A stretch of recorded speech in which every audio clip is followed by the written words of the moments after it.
దేవుడు మనల్ని ప్రత్యేకంగా చూడాలనుకుంటున్నాడు. అలా చూడాలనుకున్న ఆయన మొదటగా ఆయన మనల్ని ప్రత్యేకపరిచాడు.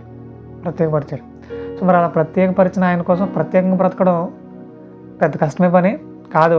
ముఖ్యంగా ఆయన ప్రత్యేకపరచడానికి ఎంత కష్టపడ్డాడో మనకు అర్థమైతే అప్పుడు ప్రత్యేకంగా ఆటోమేటిక్గానే బ్రతకగలుగుతాం. సరే, ఇప్పుడు విషయం ఏంటిదంటే ఈ రోజున సమాజంలో ఎవరిని చూసినా సరే వీడు మనకు అర్థం కాడరా బాబు అనే మాటలు ఎక్కువ ఉంటాయి. అంటే అలాంటి మాటలు ఏమైనా విన్నారు మీరు? విన్నారా, అన్నారా అనే ఉంటారులే. సో అయితే వీడు మనకు అర్థం కాడు, అమ్మో నువ్వు మటుకు నాకు అర్థం కావు అని ఇది అది ఇదని చాలాసార్లు ఇలాంటి పదాలు మన నోట్లోంచి వస్తున్నాయి. ఎందుకు వస్తున్నాయి అని అంటే వాళ్ళు మనం అనుకున్నట్టుగా లేరు కాబట్టి వాళ్ళు మనకు అర్థం కావట్లేదు. అంటే మనకంటూ కొన్ని ఎక్స్పెక్టేషన్స్ ఉన్నాయి వారి మీద మనకి, కాబట్టి అలానే ఉండాలనుకుంటున్నారు.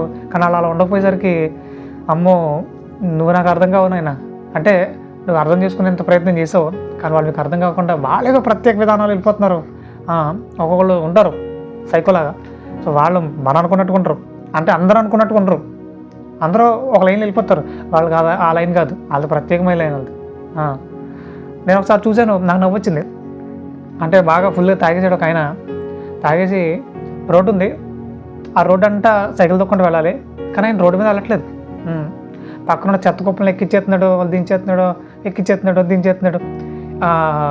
ఏదైనా చెత్త కుప్పలు అంటే వెళ్తున్నా, రోడ్డు ఉంది కదా బాబు అంటే అబ్బో ఆయనది ప్రత్యేక మార్గం. మరి ఆయన ఎవరు మాట ఏంటాడా? ఫుల్గా తాగేసేట్టు లోపల ఇంకొకటి ఉన్నాడు. మరి ప్రత్యేక మార్గం వెళ్ళిపోతున్నాడు. మరి అర్థం చేసుకున్నాను, నువ్వు రోడ్డు మీద అంటే నడుపుతాడా అంటే ప్రతి ఒక్కరిలోనూ ఒక ఆయన అన్నాడు. ఎవరున్నారు? సాతాను అన్నాడు. ఎలా నడిపించాలనుకుంటే అలా నడిపిస్తున్నాడు. ఇప్పుడు దేవుని ఆలోచన ప్రకారం వాళ్ళిద్దరు నడుస్తారు. దేవుడు తన చిత్తానుసారంగా తన పిల్లల్ని కలుగు చేసుకొని చక్కగా నడిపించాలనుకుంటున్నాడు. కానీ వారిలోనికి ఒకడు ఎంటర్ అయిపోయి ఎటో నడిపిస్తున్నాడు. ఇప్పుడు మనం అర్థం చేసుకునేంత పరిస్థితిలో కూడా వాళ్ళు లేరు. వాళ్ళు ఒకసారి పరిశీలించగలిగితే వాళ్ళకి ఆలోచన విధానం కానీ వాళ్ళకి బ్రతుకు విధానం కానీ చాలా భయంకరంగా ఉంటుంది.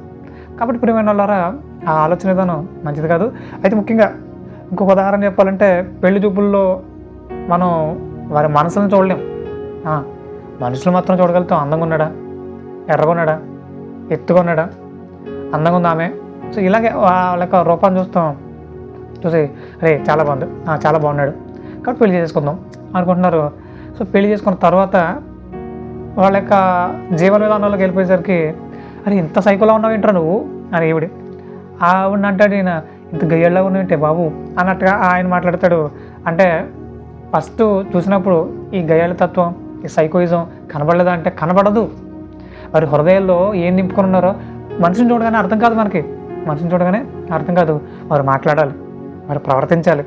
అప్పుడు కొంతకాలం వారితో సహవాసం చేసినప్పుడు అర్థమవుతుంది, అమ్మో వీడు చాలా డేంజర్ రోయ్, అమ్మో ఈమె చాలా మోసగత్త రోయ్ అని కొంతకాలం సహవాసం చేస్తే తప్ప మనకు అసలు అర్థం కాదు.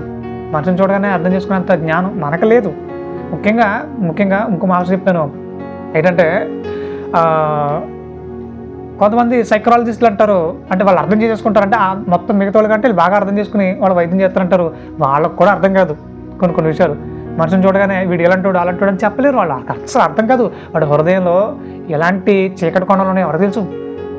వాళ్ళకి తెలిసిపోతే తెలీదు. మరి ఇప్పుడు ఎవరికి అర్థమవుతాయి అని అంటే, ఇప్పుడు ఈ హృదయాన్ని కలిగేసింది ఎవరు? ఈ మనిషిని సృష్టించింది ఎవరు? చక్కగా ముందు తీసుకెళ్తుంది ఎవరు? దేవుడు. ఇప్పుడు మనిషిని చూడగానే వాడి హృదయ స్థితి ఏంటి, వాడు నెక్స్ట్ అసలు ఏం చేయబోతున్నాడు, మళ్ళీ ఇప్పటివరకు ఏం చేశాడు కాదు. చాలామంది నీ భవిష్యత్తు చెప్తాను అంటారు, వాళ్ళకే తెలియదు వాళ్ళ భవిష్యత్తు. మన భవిష్యత్తు ఏం చెప్తారు? ఇప్పటివరకు జరిగినాయి చెప్తాం అంటారు. అసలు ఇప్పటివరకు జరిగినాయి ఎవడన్నా నీకు చెప్తూనే చెప్పాలి తప్ప నీకేం తెలుస్తుంది? అన్నీ చెప్పగలరా? ఏవో కొన్ని విషయాలు పర్టికులర్గా తెలుసుకుని ఇది పలానా అలా తాను ఒకటి బయలుదేరాడు. చెప్పినా లత ఏంటి అంటే ఇదిగో మీ అబ్బాయి చనిపోయాడు అంటారు. అయ్యబాబు ఎవరు నిజమే అంటారు. అయ్యబాబు ఎవరు నిజమే అంటే ఆడికి తెలిసింది. నీ పక్కన ఉన్న వాళ్ళు ఎవరు ఇన్ఫర్మేషన్ అందిస్తే తప్ప తెలియదు కదా. దయ సంపూర్తినా కాబట్టి కొంచెం విచిత్రంగా ప్రవర్తిస్తున్నారు. ఇవన్నీ లీకులు తీసుకుని ఆల్రెడీ ఇదే విషయాన్ని ఒక ఆయన బట్టబయలు చేశారు. అయినా సరే ఇంకా ఆ విధానాన్ని విడిచిపెట్టలేదు. చాలామంది చీ అని కొడుతున్నారు, అరే ఎందుకురా అడుగు తింటున్నావు అని చీ కొడుతున్నారు. అయినా సరే ఆయన అలానే ప్రవర్తిస్తున్నాడు. మరి క్రైస్తవులు ఇలాంటి వాళ్ళందరూ తయారవడం వల్ల నిజంగా యేసుక్రీస్తు వారికి చాలా అవమానకరంగా ఉంది ఇలాంటి వాళ్ళ వల్ల. సరే ముఖ్యంగా మనిషి వేరొక మనిషిలో ఉన్న హృదయంలో ఉన్న ఆ ఆలోచనలు తెలుసుకోవడం అనేది చాలా కష్టం, చాలా కష్టం. అమ్మో, ఇప్పుడు వాళ్ళ హృదయంలో ఏముందో, ఏం ఆలోచిస్తున్నారో ఎవరు తెలుసు? అంతవరకు బాగానే ఉంది, ఒక వీడియో చూశాను, అంతవరకు బాగానే ఉన్నాడు, చక్కగా ఉన్నారు, అందరూ బాగున్నారు, హ్యాపీగా ఉన్నారు. ఒకడు వచ్చాడు, కత్తి తీసుకుని కసకస పొడి చేసి వెళ్ళిపోడు. అది ఏమైందిరా? అప్పటిదాకా నువ్వు బాగానే ఉన్నావు కదా, అక్కడే ఉన్నావు కదా అందరితో పాటు, ఇప్పుడు కత్తి తీసుకుని ఎలా పొడిచారు అంటే వాడు హృదయంలో ఏం ఆలోచించుకుంటున్నాడో, ఏం చేయాలనుకుంటున్నాడో వాళ్ళు ఎవరికి తెలీదు. అక్కడ సైకాలజిస్ట్ ఉన్నా వాడికి తెలీదు. పొడి చేస్తే వాడు కూడా పొడి తెచ్చు అంటే మనసులను అర్థం చేసుకునే మనుషులు అంటున్నారు, కానీ వాళ్ళకు కూడా తెలియదు ఎదుటివారి హృదయంలో ఏమి ఆలోచించుకుంటున్నారు అనేది. ఇక విషయానికి వచ్చేస్తే ఇప్పుడు హృదయాలు పరిశీలించి ఆయన మనం ఏం ఆలోచించబోతున్నాం కూడా ఆయన అర్థం చేసుకుంటున్నాడు. మనల్ని ఆయన కోసం ప్రత్యేకంగా బ్రతకడం కోసం మార్గాలు సిద్ధం చేయాలనుకుంటున్నాడు. మరి ఆయన మార్గాలు సిద్ధం చేస్తుంటే ఆయన మార్గాల్లోకి మేము రావాలని ఎంతమంది సిద్ధంగా ఉన్నారు?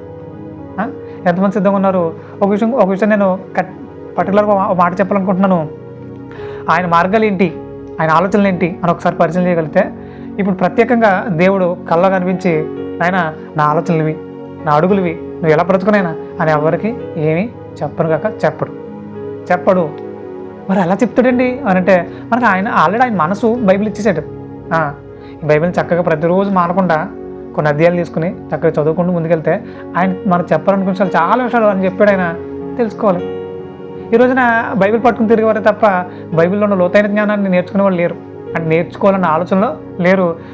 దాని కూడా మనకి ఎందుకండి? దేవుడు నాకు దర్శనం కనబడతాడు అంటాడు ఒకడు, దేవుడు నాకు కళ్ళ కనబడ్డాడు అంటాడు మరొకడు. అంటే ఇంకా దేవుడు దర్శనాలు ఇచ్చి కళ్ళు ఇచ్చేలా ఉందా పరిస్థితి అంటే లేదు. ఆ కాలం గతించిపోయింది కంప్లీట్గా.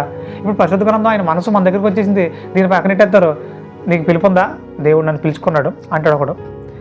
అంటే ఏమని అర్థం చేసుకోవాలి? బైబిల్లో పిలుపు కొంతమంది పిలిచాడు, ప్రత్యేకంగా కొంతమంది పిలిచాడు. ఇప్పుడు వాళ్ళని మనం కప్పి కొట్టేద్దాం అనుకుంటే అవ్వదు. ఇప్పుడు బైబిల్లో కూడా పిలుపు ఒకటి ఉంది, అంటే ప్రత్యేకంగా ఒకటి పిలిచినట్టు కాదు, అందరిని పిలిచాడట. పేతురు రాసిన మొదటి పత్రిక 2:9 అంటాడు, చీకట్లో నుండి ఆశ్చర్యకరమైన తన వెలుగులోనికి మిమ్మును పిలిచిన వాడిని గుణాతిశయములను ప్రచురం చేయనిమిత్తము అని అంటాడు. అంటే మనకు విషయం అర్థమవుతుంది. మిమ్మును అనగా ప్రత్యేకంగా ఒకరిని అని అనట్లేదు, అందరినీ పిలుస్తున్నాడు. ఆయన అందరూ ఆయన పనిలో ఉండాలని కోరుకుంటున్నాడు. మరి అంతేగాని నన్ను ఒక్కనే పిలుచుకున్నాడు, నీకు పిలుపుందా, నువ్వు పని చేస్తాను ఏమంతా అంటే కొంతమంది వెనక్కి నెట్టుతున్నారు, దేవుని పనికి రాకుండా వెనక్కి నెట్టేస్తున్నారు. సో ఆ విధానం మంచిది కాదు. సో ఆ ఆలోచన విధానం కరెక్ట్ విధానం కాదు. కాబట్టి రోజుకి మనం ఆలోచించే విధానం మారాలి. ప్రత్యేకంగా ఆయన కోసం బ్రతికే విధానం కావాలి. సరే, ఏదేమైనప్పటికీ ఇక దేవుని మనసు తెలియాలంటే మనం ఏం చేయాలి? బైబిల్ చదవాలి. బైబిల్ చదవకుండా నాకు దేవుడు కనబడ్డాడని, దేవుడు కళ్ళ కనబడ్డాడని, దర్శనం ఇచ్చాడని ఈ మాటలు మానేయండి. ఇవన్నీ అజ్ఞానంతో కూడిన మాటలు, వ్యర్థమైన మాటలు. అలాంటి ఆలోచన విధానం ఏమాత్రం కూడా మంచిది కాదు. ఇక విషయానికి వచ్చేస్తే దేవుడు ఎవరట? ప్రేమ అయి ఉన్నాడని యోహాను రాసిన పత్రిక 4వ అధ్యాయంలో ఈ మాట రాయబడుతుంది. దేవుడు ప్రేమ అయి ఉన్నాడట.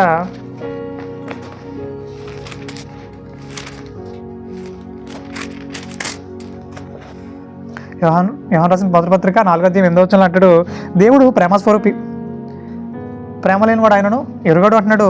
పుట్టినోట్లో రాయబడిన మాట ఏంటంటే దేవుడు ప్రేమ అయి ఉన్నాడట. ఇప్పుడు దేవుడు ప్రేమ అయి ఉంటే తన పిల్లల్లో కూడా ఆ ప్రేమను చూడాలనుకుంటున్నాడు.